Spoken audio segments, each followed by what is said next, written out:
Hello students, welcome to magnet brains. आज हम शुरू करेंगे आपके क्लास 10th फिजिक्स का एनसीईआरटी एग्जाम्पलर का long answer type question. Last video में बेटा मैंने खत्म किया था शॉर्ट आंसर टाइप क्वेश्चन। ठीक है, तो शुरू करते हैं अपन लॉन्ग आंसर टाइप क्वेश्चंस। ठीक है, बिल्कुल ध्यान से बेटा आप लोग सुनना। यहां पर जो भी क्वेश्चंस हैं उसमें अपन को आंसरिंग किस स्टेप में करनी है, ठीक है, वो क्या क्या मैटर लिखा होना चाहिए, वो सब कुछ आपको यहां पर ध्यान देना होगा। ठीक है, चलें शुरू करते हैं। देखिए बेटा क्वेश्चन नंबर 29 में क्या बोलता है वो। 3 incandescent bulbs of 100 watt each are connected in series in an electric circuit. In another circuit, another set of 3 bulbs of the same wattage are connected in parallel to the same source. देखो बेटा क्या है, यहां पर 3 bulb हैं, तीनों का power 100 watts हैं। ठीक है, ओके। इन 3 बल्ब्स को पहले सीरीज में कनेक्ट किया गया। ठीक है, तो एक सर्किट हो गई सीरीज वाली।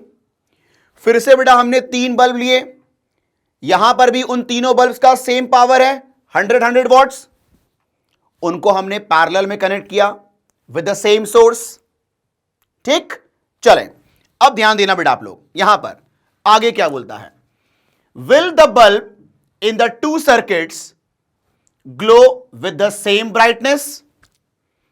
मतलब दोनों सर्किट में जो बल्ब्स ग्लो करेंगे क्या उनका ब्राइटनेस सेम होगा। हमें जस्टिफाई करना है इस आंसर को। ठीक है, चलें मेरी बात को सुनना ध्यान से। मैं आपको एक बार बता दूं कि ब्राइटनेस डिपेंड करती है कि पावर कितना है सर्किट का। जितना ज्यादा सर्किट का पावर होगा उतनी ज्यादा उस बल्ब की ब्राइटनेस होगी। ठीक है, तो हम यहां पर क्या करेंगे, सीरीज सर्किट का नेट पावर निकालेंगे और पैरेलल सर्किट का नेट पावर निकालेंगे और कंपेयर करेंगे कि किसका नेट पावर ज्यादा है। जिसका नेट पावर ज्यादा वहां के बल्ब्स ज्यादा ब्राइटर ग्लो करेंगे। ठीक है, चलो देखते हैं बेटा हमको।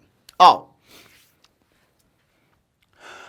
मैं बना रहा हूं बेटा पहले यहां पर पैरेलल सीरीज सर्किट। आओ देखो,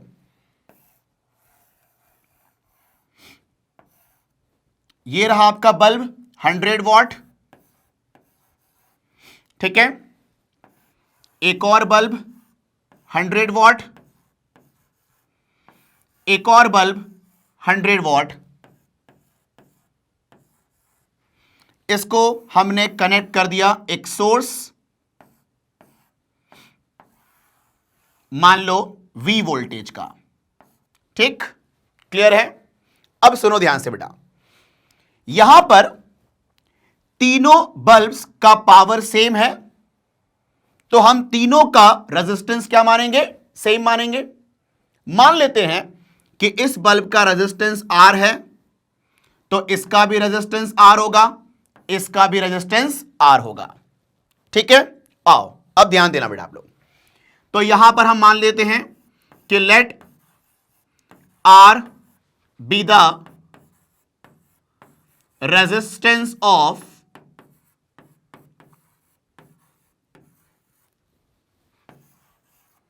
ईच बल्ब्स। ठीक है, चलें अब ध्यान देना बेटा आप लोग यहां पर। तो तीनों बल्ब का रेजिस्टेंस मैंने R मान लिया और यहां पर नेट वोल्टेज मैंने V मान लिया। ठीक है, अब अगर मुझे इसका नेट पावर कैलकुलेट करना है, ठीक है, सीरीज सर्किट का, तो net power in series circuit PS मतलब सीरीज सर्किट का नेट पावर, वो हम कैलकुलेट करेंगे with the help of formula V² by R के फॉर्मूले से। आओ देखो, V² बाय R। अब ध्यान देना बेटा, ये जो पावर है वो सर्किट का पावर है, तो वोल्टेज भी सर्किट का वोल्टेज होना चाहिए और रेजिस्टेंस भी सर्किट का रेजिस्टेंस होना चाहिए, मतलब नेट रेजिस्टेंस होना चाहिए। तो ये आपका नेट वोल्टेज तो V है, लेकिन नेट रेजिस्टेंस क्या होगा यहां पर, तो मुझे इसका इक्विवेलेंट निकालना होगा।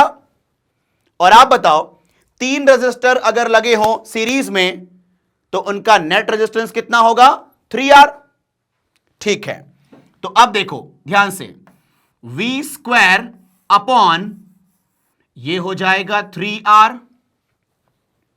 Is it clear? तो net power of series circuit is what?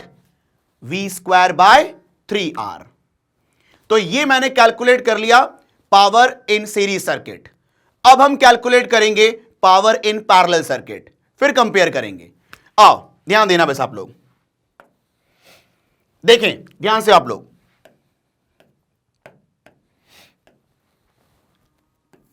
ये आपका बल्ब,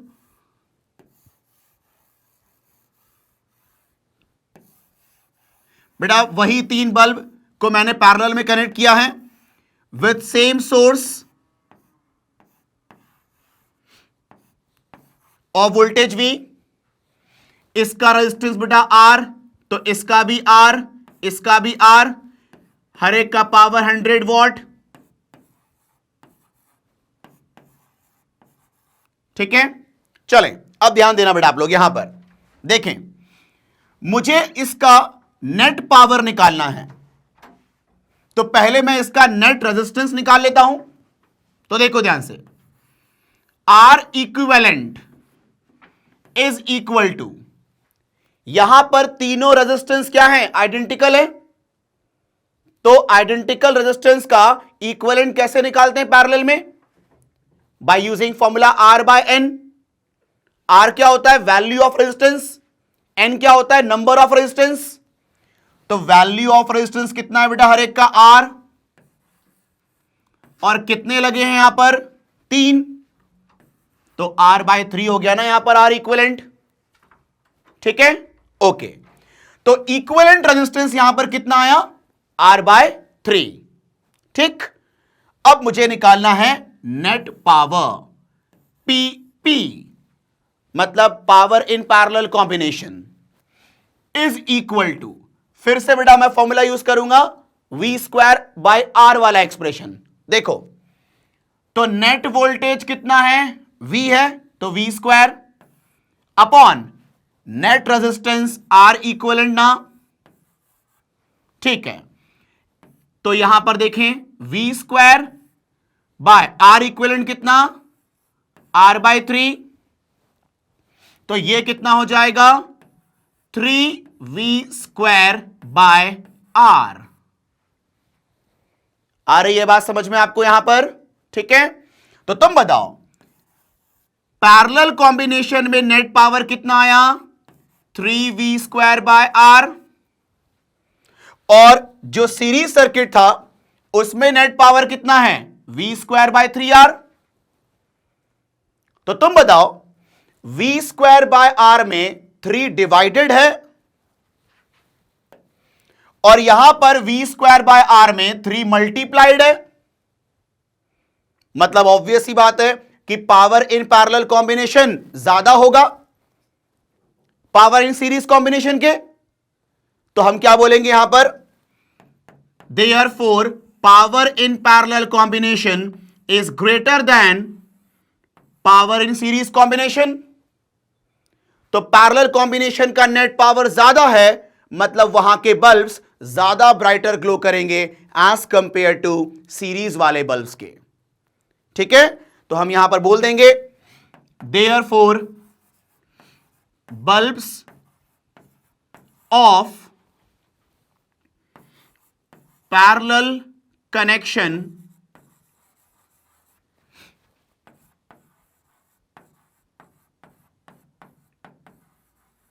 will glow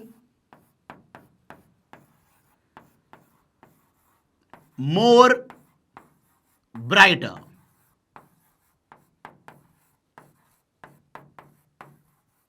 ठीक, सिंपल था बेटा ये आपका क्वेश्चन नंबर 29 का ए पार्ट। अभी बेटा इसका बी पार्ट भी बचा हुआ है। ठीक है, आओ देखते हैं इसके बी पार्ट में क्या बोलता है वो, बस ध्यान से आप लोग देखना।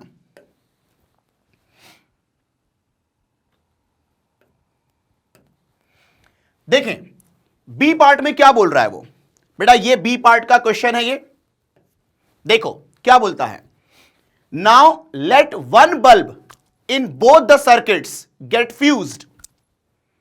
ठीक है, अगर हम ये बोले कि दोनों सर्किट का कोई एक बल्ब हम फ्यूज कर दें, ठीक है, मतलब सीरीज का भी एक बल्ब फ्यूज हो गया और पैरेलल का भी एक बल्ब फ्यूज हो गया, will the rest of the bulbs continue to glow in each circuit? Give reason. ठीक है, तो सवाल क्या बोला है कि अगर हम सीरीज वाला और पैरेलल वाला सर्किट का एक एक बल्ब फ्यूज कर दें तो क्या बाकी के दो बल्ब्स दोनों में सेम ब्राइटनेस से ग्लो करेंगे क्या? तो अब तुम जरा ध्यान दो, पहले बात करते हैं सीरीज में। अगर सीरीज में एक बल्ब फ्यूज हो गया तो सर्किट ब्रेक हो गया ना भाई, बल्ब फ्यूज हो गया मतलब अब वहां पर करंट नहीं आएगा, और अगर उस ब्रांच में करंट नहीं होगा मतलब हर एक बल्ब में करंट जीरो हो जाएगा, तो बाकी के दो बल्ब ग्लो नहीं करेंगे सीरीज में। लेकिन पैरेलल में क्या होगा, जब एक बल्ब हो जाएगा फ्यूज तो बेटा बाकी के दो बल्ब में कोई असर आएगा क्या? नहीं। क्यों? क्योंकि एक बल्ब भले फ्यूज हो गया हो, बाकी के जो दो बल्ब हैं उनके ऊपर वोल्टेज तो वही रहेगा, ठीक है, और रेजिस्टेंस भी उनका वही है आर, तो उनका पावर अफेक्ट नहीं होगा, हाँ या ना? ठीक है, तुम बताओ पैरेलल में अगर मान लो ये वाला बल्ब फ्यूज हो गया, ये फ्यूज हो गया, लेकिन ये वाला बल्ब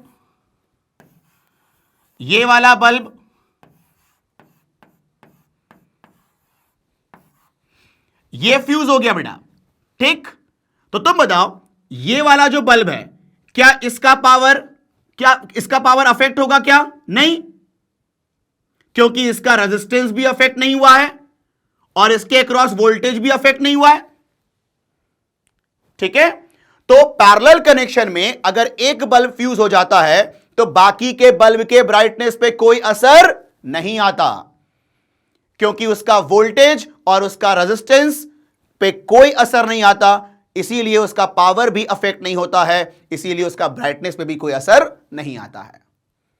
ठीक है बेटा, तो ये जो मैंने बातें बोली हैं वो यहां पर मेंशन है कि in series circuit if one bulb get fused then circuit will break and therefore other bulbs would not glow, ठीक।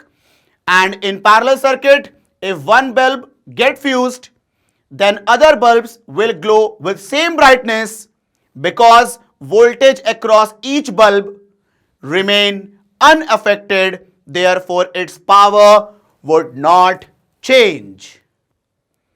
ठीक है बेटा, चलें, तो ये अपना कंप्लीट होता है क्वेश्चन नंबर 29। आप इसको कॉपी कर लें, फिर हम देखते हैं नेक्स्ट क्वेश्चन।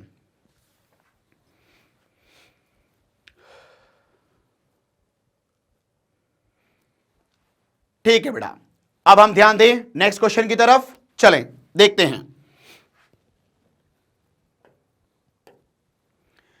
क्या बोलता है बेटा क्वेश्चन नंबर 30 में। ध्यान दें आप लोग, स्टेट ओम्स लॉ। भैया ओम्स लॉ का स्टेटमेंट मांग रहा है, सबको पता है, ठीक है। चलो बात करते हैं, अभी पहले आगे क्वेश्चन देखते हैं। How can it be verified experimentally?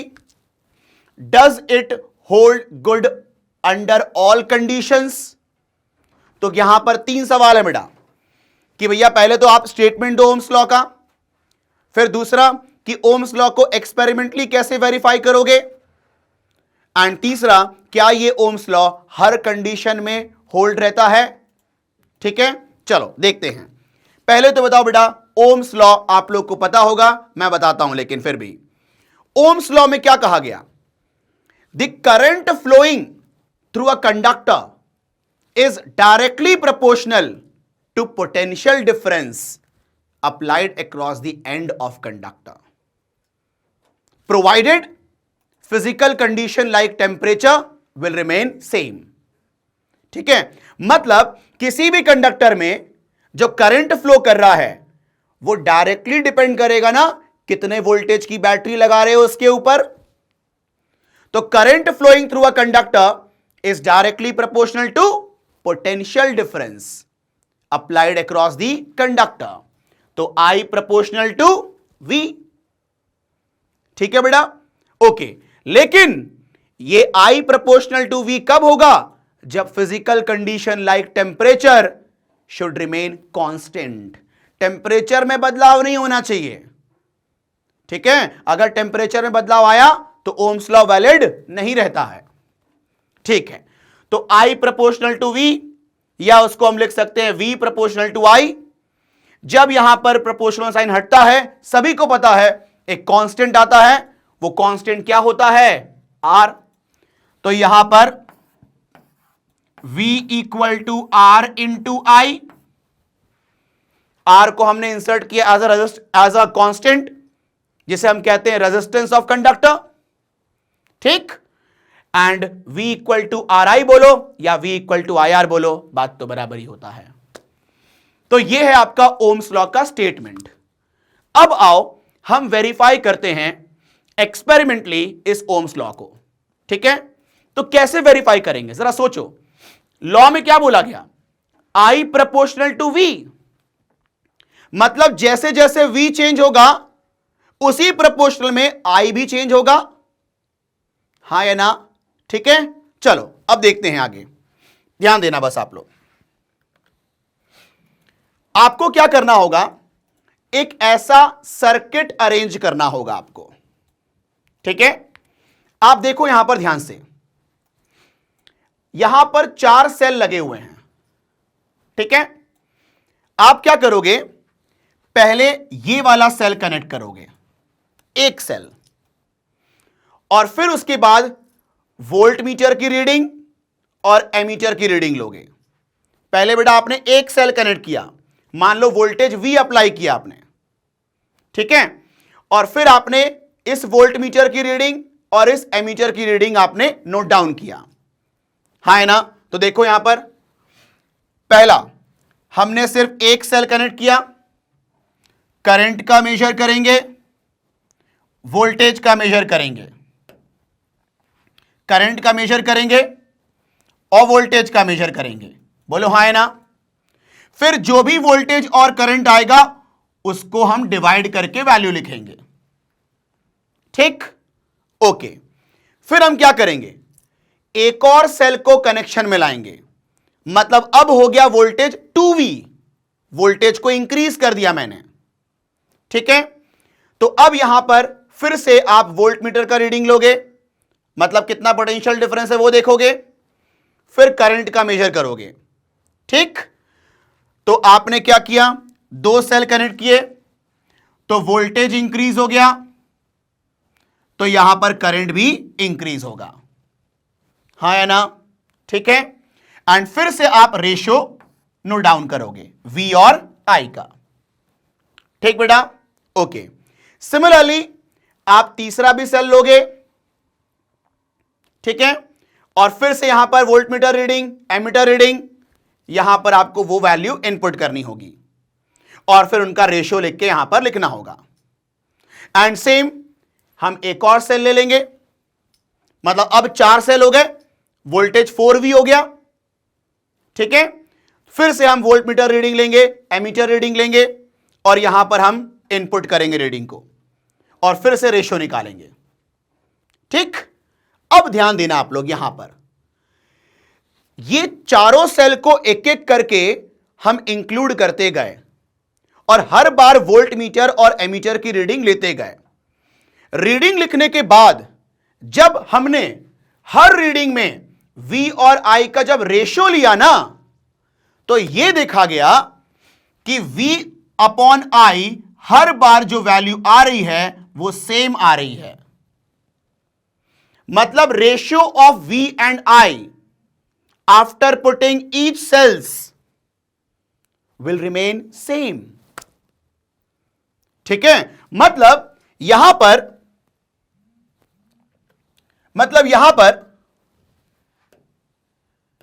जब हमने V अपॉन I कैलकुलेट किया हर रीडिंग का, ठीक है, वो कांस्टेंट आ रही थी, क्या आ रही थी वो? कांस्टेंट। ठीक, अब जरा सोचो, v अपॉन आई कांस्टेंट आ रही है, तो हम बोल सकते हैं ना कि v is equal to constant into I. तो यहां से हम बोल सकते हैं ना, ये तो कांस्टेंट है, मतलब v is directly proportional to i, और यही तो होता है ओम्स लॉ, है कि नहीं? सिंपल बेटा कहानी। तो v upon I her reading में सेम आ रही है, मतलब कांस्टेंट है, मतलब v प्रोपोर्शनल टू i, और यही होता है ओम्स लॉ। और यहां पर हम लोग ग्राफ भी जब बनाएंगे v और i के बीच में, तो यह देखने को मिला कि जब हर v पे i यहां पर हम मार्क करते गए तो ग्राफ कैसा मिला? Straight line. और ग्राफ अगर आपको स्ट्रेट लाइन मिल रहा है, दैट मींस कि उसका स्लोप क्या है? कांस्टेंट। उसका स्लोप क्या है? कांस्टेंट। ठीक है, और इसका स्लोप क्या होगा? इसका स्लोप होता है v अपॉन आई। भाई स्लोप जो होगा इसका वो क्या होगा? v अपॉन आई, और स्लोप कांस्टेंट है, मतलब v बाय आई कांस्टेंट है, मतलब v proportional to i। This prove Ohm's law. Simple. ठीक है, चलें, तो ये है experimental verification of Ohm's law. ठीक है, एंड उसमें एक और सवाल था कि क्या ये हर कंडीशन में ये वैलिड रहेगा? तो आंसर ये होता है कि ये तभी वैलिड रहेगा, it hold goods when temperature is constant. तो वही मैंने यहां पर लिखा हुआ है, it hold good when temperature is constant. ठीक है, तो ये था बेटा आप लोग का क्वेश्चन नंबर 30। तो अब हम मूव करेंगे क्वेश्चन नंबर 31 की तरफ। तो आप लोग बेटा इसको नोट कर लें, फिर हम देखते हैं क्वेश्चन नंबर 31। चलें बेटा, हो गया कॉपी। अब हम देखते हैं नेक्स्ट क्वेश्चन। देखें 31 क्वेश्चन नंबर में क्या बोलता है। बहुत कुछ यहां पर आपको बताना होगा। ठीक है, एक एक करके हम बात करेंगे। आओ देखते हैं। What is electrical resistivity of a material. ठीक है, इलेक्ट्रिकल रेजिस्टिविटी को हमें बताना है, डिफाइन करना है। तो ये बेटा आपको पता होगा व्हाट इज रेजिस्टिविटी। तो हम कहते हैं कि resistivity is the resistance of conductor of unit length and unit cross section area. मतलब रेजिस्टिविटी हम रेजिस्टेंस को ही बोलते हैं अगर उस कंडक्टर का लेंथ यूनिट है और उसका एरिया भी स्क्वायर यूनिट है। ठीक है, ध्यान देना बड़ा कैसे। देखो आप बताओ, आपने फॉर्मूला पढ़ा हुआ है ना, R equal to rho L by A. अगर आप L को रखते हो 1 यूनिट, एरिया को रखते हो 1 स्क्वायर यूनिट, तो आप बताओ रो इंटू 1 अपॉन 1, तो यहां पर आप बोल सकते हो ना रो इज इक्वल टू आर। मतलब resistivity is the resistance of conductor of unit length and unit cross section area. Clear है बेटा आपको यहां पर? ठीक है, ये हो गया डेफिनेशन ऑफ रेजिस्टिविटी। नाउ इसकी उसने क्या पूछी है? यूनिट।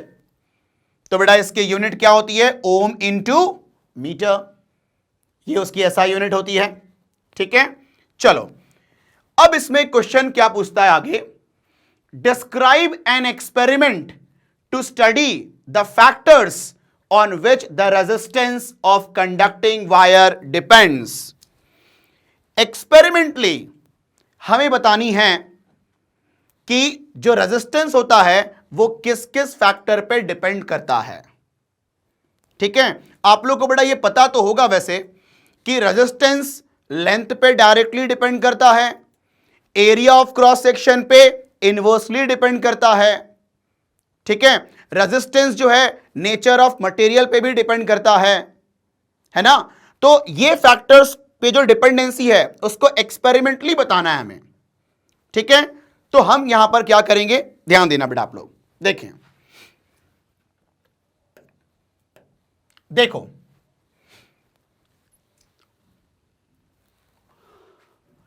यहां पर हम लोग एक सर्किट यहां पर कनेक्ट करते हैं, ठीक है, ध्यान देना बस आप लोग, ये आपको सर्किट दिख रहा होगा, अभी यहां पर ये ओपन सर्किट है, ये मैंने टर्मिनल बोला X एंड Y, ठीक है। अब देखो हम क्या करेंगे, यहां पर एक नाइक्रोम का वायर लेंगे, ठीक है, जिसका लेंथ मैंने L मान लिया और area of cross section A मान लिया, उसको हम यहां पर कनेक्ट कर देंगे, ठीक। अब देखो यहां पर ध्यान से, तो यहां पर मैंने length L and area A का नाइक्रोम वायर कनेक्ट किया और रीडिंग ले ली हमने किसकी, एमीटर की। मान लो इस केस में एमीटर की रीडिंग कितनी आ रही है, I, कोई करंट की वैल्यू आ रही होगी, मैंने उसको बोल दिया I, ठीक। तो तुम बताओ इस I को हम लिख सकते हैं क्या, V अपॉन इसका रेजिस्टेंस, नाइक्रोम वायर का रेजिस्टेंस, है कि नहीं। तो तुम बताओ I is equal to V by R, हम बोल सकते हैं जो भी वहां पर करंट मेजर हुआ है उसको लिख सकते हैं ना, applied potential difference upon resistance of wire, ठीक है, ओके। यहां से आप R की वैल्यू क्या बोल सकते हो, V अपॉन I, ठीक है। तो यहां देखो R is equal to V upon I, ठीक है। अब बताओ अगर वोल्टेज कांस्टेंट है तो R इनवर्सली डिपेंड कर रहा है ना I के ऊपर, है कि नहीं, ठीक है। तो यहां पर R inversely proportional to I है और वो अपन को पता भी है कि रेजिस्टेंस और करंट इनवर्सली प्रोपोर्शनल होते हैं, ठीक है बेटा। ये पहला आपको स्टेप समझ में आया कि हमने पहले यहां पर नाइक्रोम वायर कनेक्ट किया है of length L, area A और करंट रिकॉर्ड करके रख लिया अपने पास, ठीक। अब ध्यान देना क्या किया हमने सेकेंड स्टेप में, देखो ध्यान देना बेटा आप लोग, हम क्या करेंगे, उस नाइक्रोम वायर जो हमने लेंथ L और एरिया A वाला कनेक्ट किया था उसको हटा देंगे, एक और नया नाइक्रोम वायर लाएंगे, लेकिन उसका लेंथ कितना होना चाहिए, 12। एक और नाइक्रोम वायर लाएंगे हम, इसका लेंथ कितना लेंगे हम, 12, इसका लेकिन एरिया कितना लेंगे, A, ठीक है। और इस वायर को हम कनेक्ट कर देंगे बिटवीन X एंड Y। अब हम इसके बीच में ये वाला कनेक्ट कर देंगे, ठीक है कि नहीं है। अब बताओ देख के यहां पर जब तुम 12 लेंथ का वहां पर वायर कनेक्ट करोगे, ठीक है, एरिया को कांस्टेंट रखा है आपने एज प्रीवियस, और जब आप करंट मेजर करोगे तो क्या देखने को मिला कि करंट क्या हो गया, हाफ। भैया मैंने डबल लेंथ का वायर कनेक्ट कर दिया है, ठीक है, तो करंट क्या देखने को मिला, हाफ, ठीक है। तो अब बताओ करंट हाफ हो गया है और करंट और रेजिस्टेंस इनवर्सली होते हैं तो रेजिस्टेंस डबल हो जाएगा ना भाई। करंट अगर हो गया हाफ तो रेजिस्टेंस क्या हो जाएगा, डबल। इसका मतलब यह ना कि लेंथ को डबल करने से रेजिस्टेंस डबल हो गया, मतलब हम बोल सकते हैं ना कि R is directly proportional to L। बेटा मैंने लेंथ को डबल किया तो करंट हाफ हो गया, वो एमीटर की रीडिंग से आपको समझ में आ जाएगी, करंट हाफ हो गया तो ऑब्वियस ही बात है R डबल होगा, तो L डबल होने से R डबल हो गया, मतलब R is directly proportional to L। तो ये पहला फैक्टर मैंने यहां पर जस्टिफाई कर दिया, ठीक है कि नहीं है। अब हम क्या करेंगे, तीसरे स्टेप में क्या करेंगे, उस डबल लेंथ वाले वायर को हटाओ, अब एक और नाइक्रोम वायर लेके आएंगे हम, ठीक है, लेकिन इस बार उसका लेंथ हम L ही रखेंगे, इस बार एरिया डबल एरिया का लेके आएंगे, है ना। तो इस बार जो वायर लिया है मैंने उसका लेंथ L रहेगा लेकिन एरिया डबल रहेगा, 2A रहेगा, ठीक है। तो अब देखो अब मैंने जो वायर लिया उसका एरिया डबल लिया, लेकिन लेंथ क्या है उसका? एल ही है। अब हम इस वाले नाइक्रोम वायर को कनेक्ट करेंगे बिटवीन एक्स एंड वाई। ठीक है कि नहीं है? अब क्या देखा हमने कि जब इस डबल एरिया वाले वायर को कनेक्ट किया हमने एक्स और वाई के बीच में, तो देखा कि एमीटर की रीडिंग डबल हो गई। एमीटर की रीडिंग डबल हो गई मतलब रेजिस्टेंस हाफ हो गया होगा। मतलब एरिया को डबल करने से रेजिस्टेंस हाफ हो गया, मतलब रेजिस्टेंस जो है वो इनवर्सली प्रोपोर्शनल टू एरिया हुआ ना बेटा। एरिया डबल करने से रेजिस्टेंस हाफ हो गया। दैट मींस कि वहां पर R is inversely proportional to A। Is it clear? ठीक है, तो यहां पर हमने दूसरा फैक्टर भी जस्टिफाई कर दिया कि R is inversely proportional to A।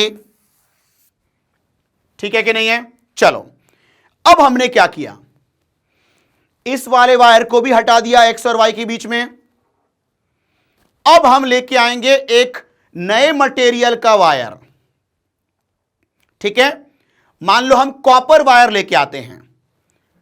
ठीक है, अब हम क्या करेंगे, replace wire between X and Y with copper wire जिसका लेंथ एल ही है और एरिया ए ही है। मतलब जो ओरिजिनल लेंथ था ना एल और एरिया ए, उसी लेंथ का उसी एरिया का एक नए मटेरियल कॉपर का वायर लेके आए और उसको कनेक्ट कर दिया हमने एक्स और वाई के बीच में। तो जैसे ही उसको कनेक्ट किया एक्स और वाई के बीच में, हमने यह देखा कि एमीटर की रीडिंग बढ़ गई। एमीटर की रीडिंग बढ़ गई। तो सुनो ध्यान से बेटा आप लोग, यहां पर मटेरियल बदलने से, ठीक है, यहां पर करंट में अफेक्ट, करंट में चेंज आया। करंट में क्या आया? इंक्रीमेंट आ गया, मतलब चेंज आया। तो अगर करंट इंक्रीज होगा तो आर डिक्रीज होगा ना। मतलब अच्छा कंडक्टर लगाने से आर कम हो गया है कि नहीं? ठीक है, मतलब यहां पर आपको दिख रहा है ना कि जो रेजिस्टेंस है वो नेचर ऑफ मटेरियल पे भी डिपेंड कर रहा है। ठीक है कि नहीं है? तभी तो हम कहते हैं R is equal to rho L by ए।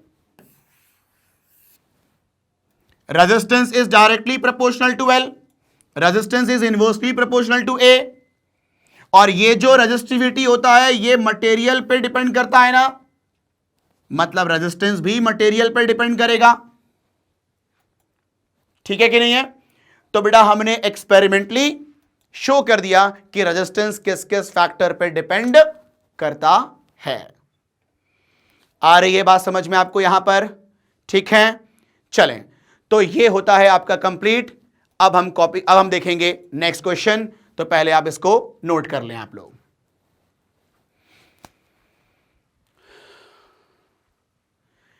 ठीक है, चलें बढ़े आगे हम लोग। देखें ध्यान से बेटा आप लोग,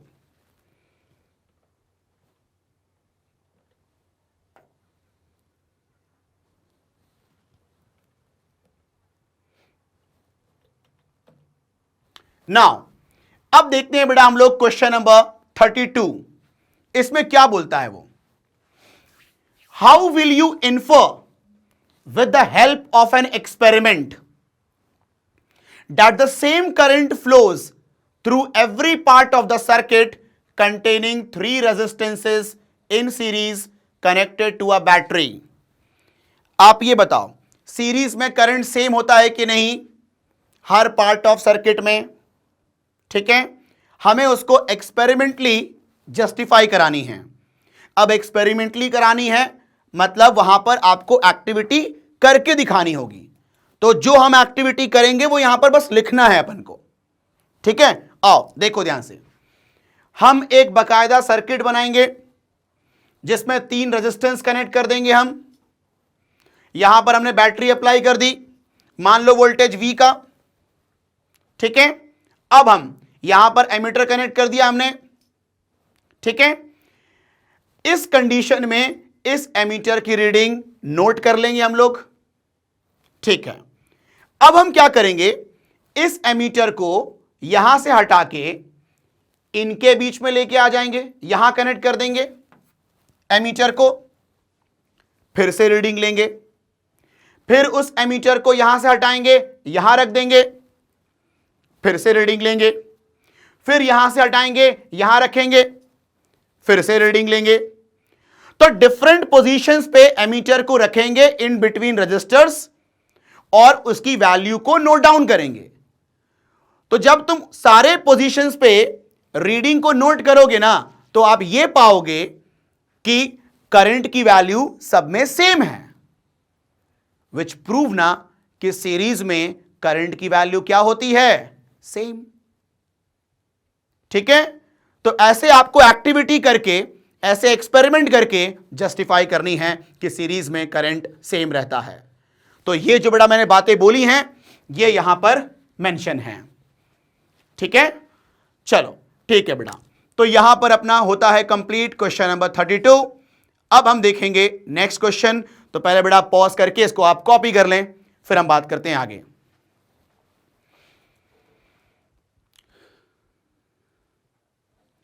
ठीक है, चलें आगे देखें बेटा हम लोग। देखो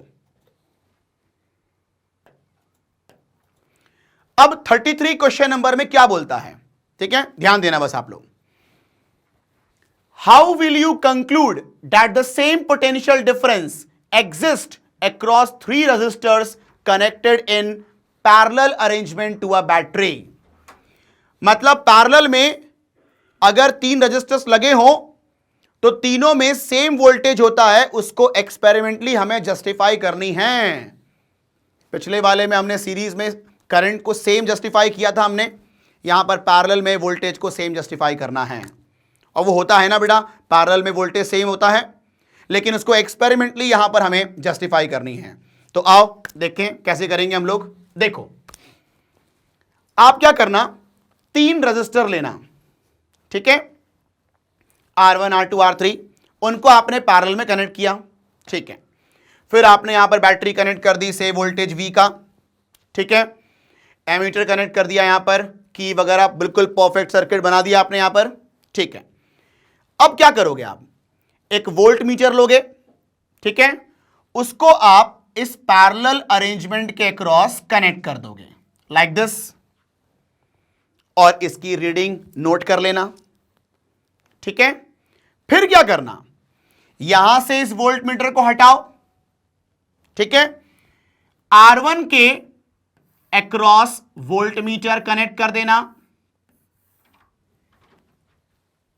फिर आप रीडिंग लेना इसका, फिर यहां से हटाओ, इस R2 के अक्रॉस क्या लेना, क्या लगाना, वोल्ट मीटर, रीडिंग नोट करना, फिर यहां से हटाओ, इसके अक्रॉस वोल्ट मीटर कनेक्ट करना, ठीक है, फिर रीडिंग लेना। तो ऐसा आप वहां पर नोटिस करोगे कि हर पोजीशंस पे जहां जहां मैंने वोल्ट मीटर कनेक्ट किया सब में रीडिंग सेम आ रही है। इसका मतलब हर रजिस्टर के क्रॉस सेम वोल्टेज है, मतलब यह प्रूव हो गया कि पैरेलल में वोल्टेज सेम होते हैं, पोटेंशियल डिफरेंस सेम होते हैं। ठीक है बेटा, तो ये जो मैंने बातें कही हैं ये मैंने सब यहां पर आपको लिख के दिया हुआ है, ठीक है कि नहीं है। तो बस ये था आपका क्वेश्चन नंबर 33। तो वीडियो पॉज करके इसको आप लोग कॉपी करें, देन हम आगे बढ़ते हैं क्वेश्चन नंबर 34 की तरफ, ठीक है।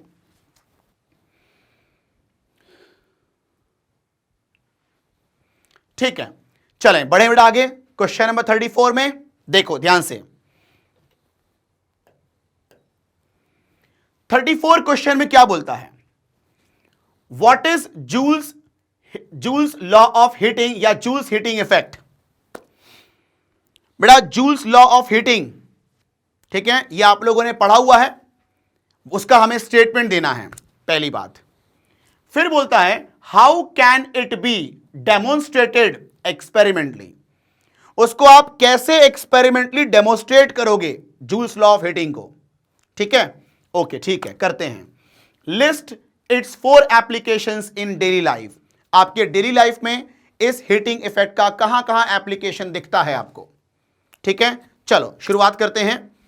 तो पहले हम बात करते हैं जूल्स हीटिंग इफेक्ट, मतलब जूल्स लॉ ऑफ हीटिंग क्या स्टेट करता है। जूल्स लॉ ऑफ हीटिंग में यह कहा गया कि किसी भी कंडक्टर में जो हीट प्रोड्यूस होता है वो डायरेक्टली प्रोपोर्शनल होता है to the square of current, वो डायरेक्टली प्रोपोर्शनल होता है रेजिस्टेंस ऑफ कंडक्टर, वो डायरेक्टली प्रोपोर्शनल होता है टाइम के up to which current flows. मतलब heat is directly proportional to I square. ठीक है, and heat is directly proportional to resistance of conductor.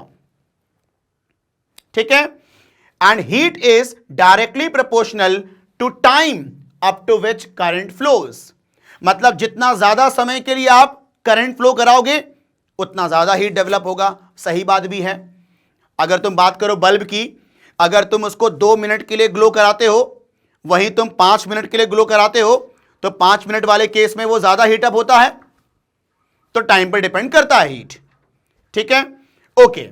तो जब हम तीनों फैक्टर को कंबाइन करेंगे तो यहां पर H is directly proportional to I square R T लिख सकते हैं हम लोग।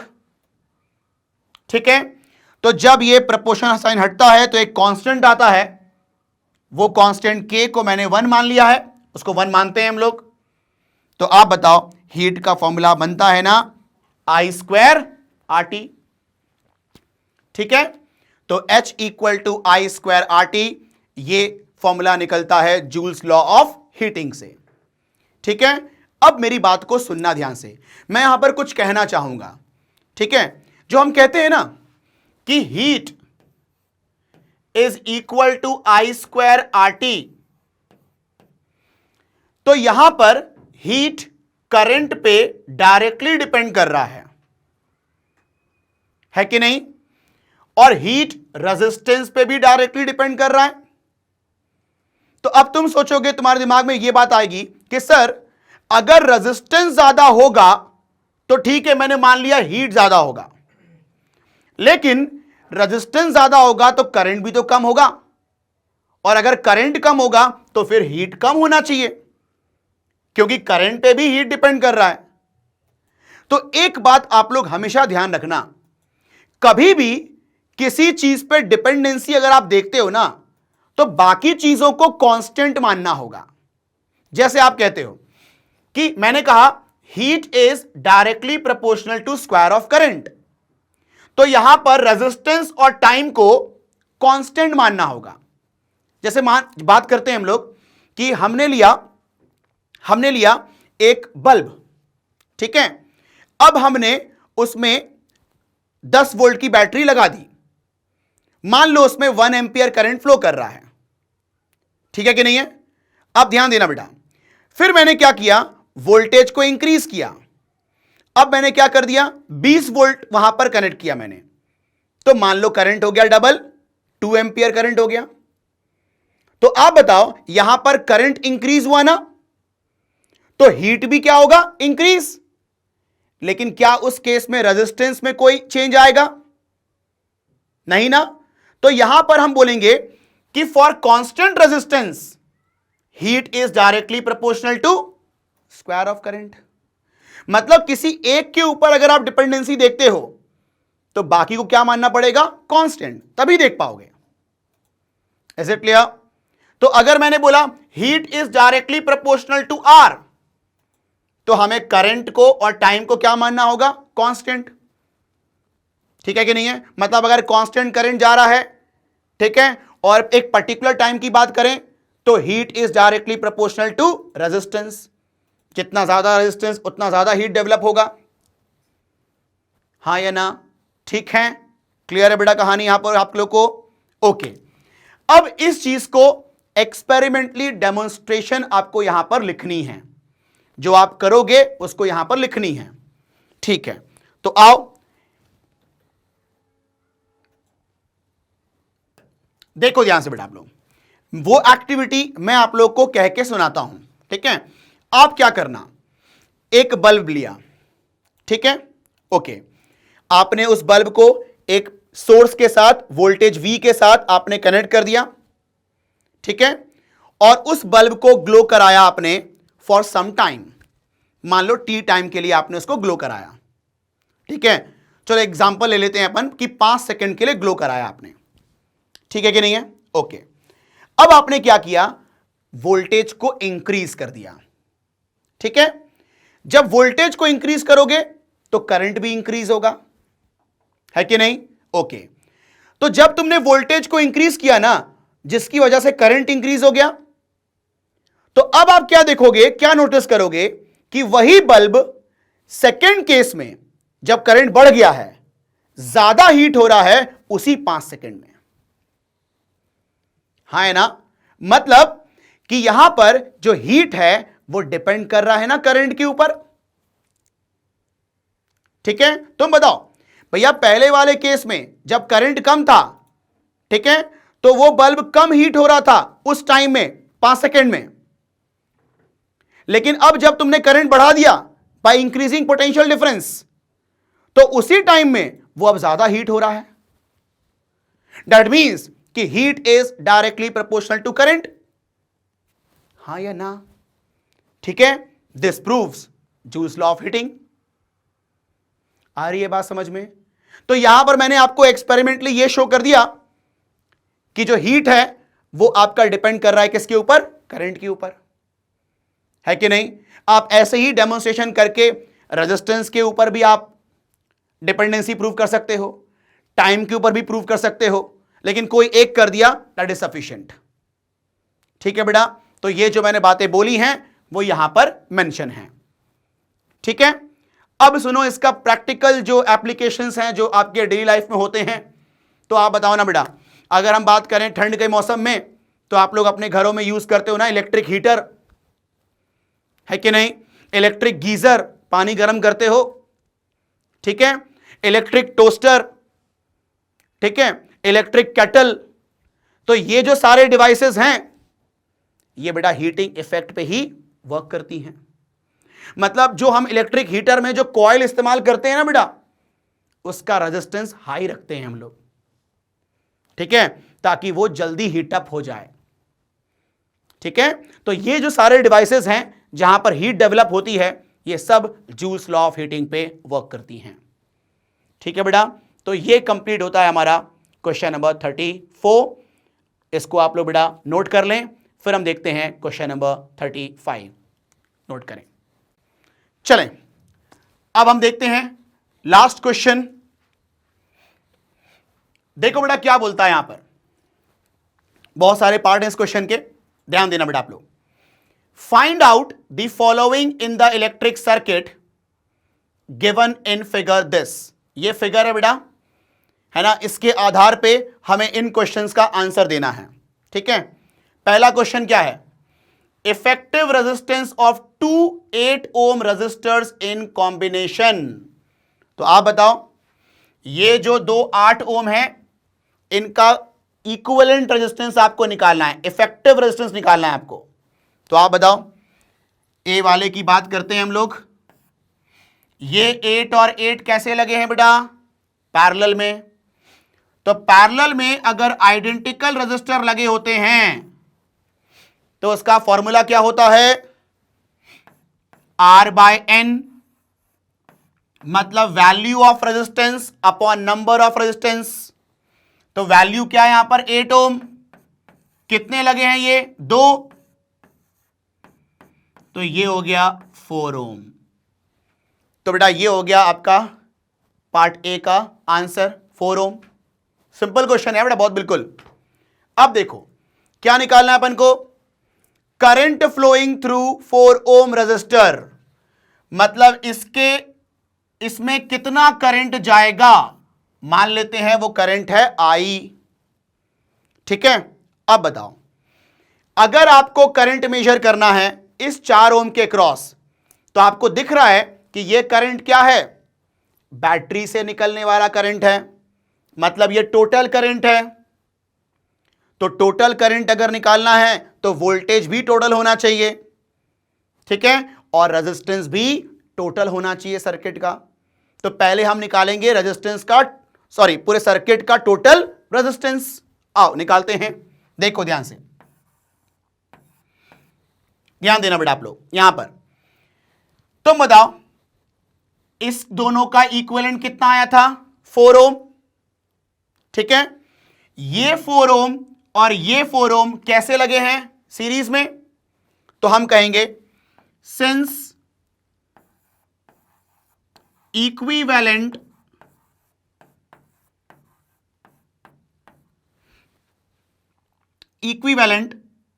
रेजिस्टेंस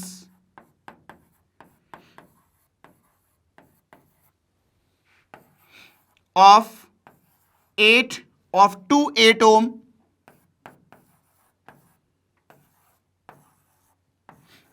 resistor is 4 ohm, ठीक है। इसके बाद हम यहां पर बोलेंगे सर्किट को बड़ा रीड्रॉ करना होगा मुझे यहां पर, ठीक है। तो बिल्कुल ध्यान से देखना आप लोग, यहां पर देखें,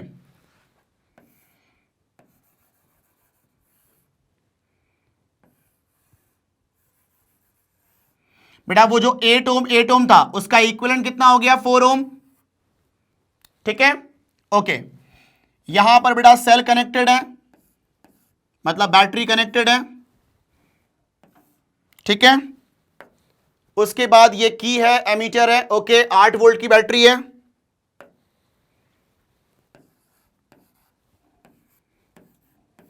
ये 4 ओम,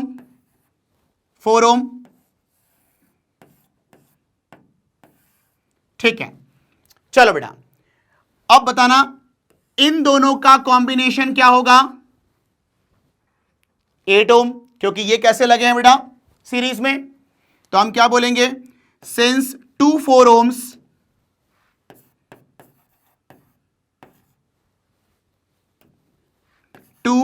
ohms resistors are connected in series, therefore इनका इक्विवेलेंट कितना हो जाएगा, 4 + 4 दैट इज 8 ओम ना, ठीक है। चलो भाई, तो इन दोनों का इक्विवेलेंट कितना आ गया, 8 ओम, ठीक है।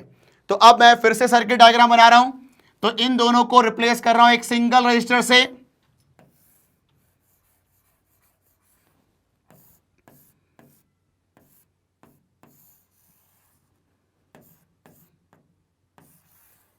ये हो जाएगा 8 ओम।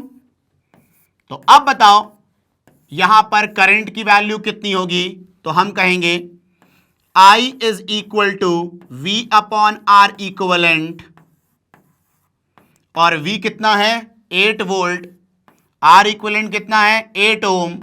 तो आंसर इज 1 एम्पियर। मतलब इसके अक्रॉस करंट कितना आया, 1 एम्पियर।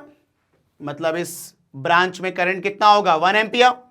मतलब 4 ओम के क्रॉस करंट कितना हो गया, 1 एम्पियर, ठीक है। तो ये था आपका बड़ा सिंपल बी पार्ट। अब हम देखते हैं इसका नेक्स्ट पार्ट। आओ देखो बड़ा ध्यान से, यहां पर C potential difference across 4 ohm resistance. इसके अक्रॉस आपको पोटेंशियल डिफरेंस निकालना है। तो आप बताओ, इसके अक्रॉस करंट निकाल चुके हैं ना, इसका रेजिस्टेंस 4 है, तो I इंटू आर से निकाल लेंगे ना इसका पोटेंशियल डिफरेंस, ठीक है। आओ देखते हैं, देखो यहां पर C part, voltage across 4 ohm resistor होगा बेटा I इंटू 4 ना, और I कितना, 1 इंटू 4 दैट इज 4 वोल्ट, ठीक। तो बेटा 4 ओम के क्रॉस वोल्टेज कितना आया, 4 वोल्ट, ठीक है, ओके। अब हम देखते हैं D part, power dissipated in 4 ohm resistor. भैया सब कुछ पूछ रहा है 4 ओम के क्रॉस, ठीक है, जान ले लेगा इसकी मतलब ये। अब देखो ध्यान से, 4 ओम के क्रॉस पावर कितना डिसिपेटेड है, ठीक है, तो पावर का फॉर्मूला हम कौन सा इस्तेमाल कर लें, क्या I²R इस्तेमाल कर लें, बिकॉज करंट पता है, रेजिस्टेंस पता है, तो I²R इस्तेमाल कर लेते हैं। तुम V²/R भी इस्तेमाल कर सकते हो, कोई दिक्कत नहीं है, ठीक है, लेकिन यहां पर ठीक है, I पता है, R पता है, तो I²R यूज कर लेते हैं, ठीक है। आओ देखो डी पार्ट, पावर अक्रॉस 4 ओम, फॉर्मूला यूज कर रहा हूं मैं I²R। I कितना है बेटा वहां पर 1 एम्पियर, तो 1 का स्क्वायर इंटू R। R कितना है यहां पर, R इज 4, तो आप बताओ बेटा ये हुआ ना 4 वॉट, ठीक है, तो 4 watt is power dissipated across 4 ohm resistors, ठीक है बेटा। चलो अब हम देखें लास्ट पार्ट, देखें difference in ammeter readings if any. भाई एमीटर 1 एमीटर 2 में कोई डिफरेंस होगा क्या, तो भैया कोई डिफरेंस नहीं होगा।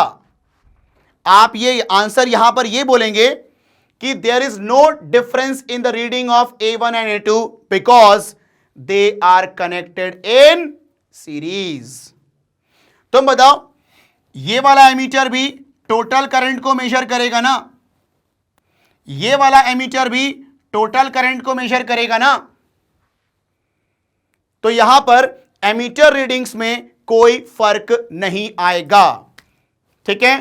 तो मैं यहां पर आंसर लिख देता हूं, इसी का आंसर यहीं पर लिख देता हूं, देयर इज नो डिफरेंस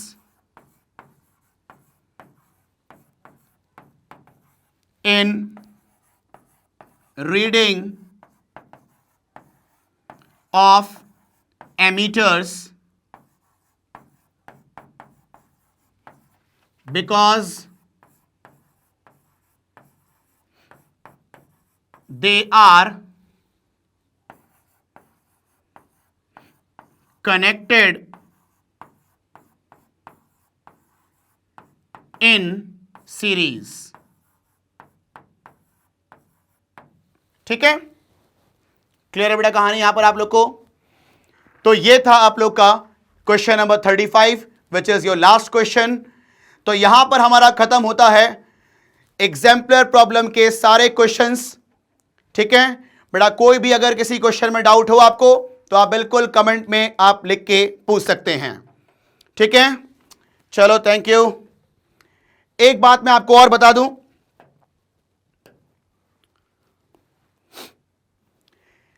जैसा कि आप लोग को पता है कि जो मैग्नेट ब्रेन्स हैं वो आप लोग को फ्री ऑनलाइन एजुकेशन प्रोवाइड करती है from kindergarten to class 12th, ठीक है।